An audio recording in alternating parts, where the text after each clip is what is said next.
Hi guys!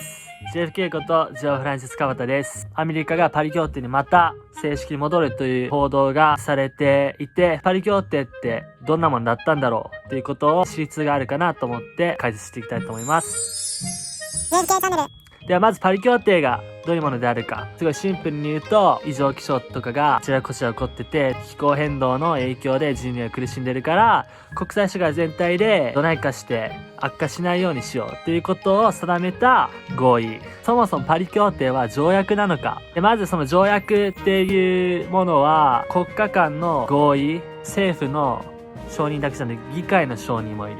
だから条約に入るまでの労力もかかるし、出るための労力も同じくかかる。で、一方で、協定の場合は、政府の一存だけで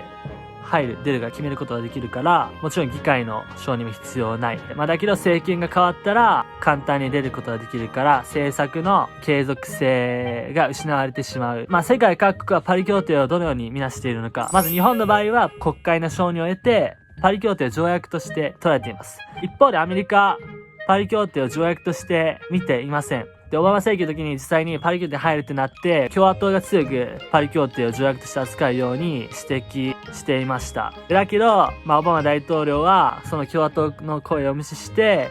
パリ協定を協定として扱い、議会の承認を得ずにパリ協定に入るという形になりました。オバマさんはなんでパリ協定を条約として扱わなかったのか。で、それは結構シンプルで、上院の3分の2の議決が必要で、だけど、オバマ政権の時は、上院の半分が共和党が占めていたため、そもそも条約として扱うこと、パリ協定に入ることを議会が許してくれることが、到底叶わないこと。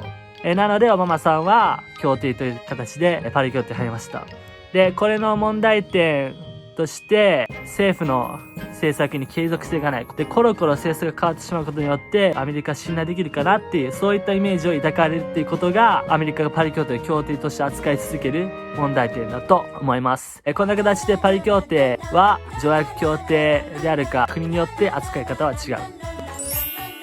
チャンネル。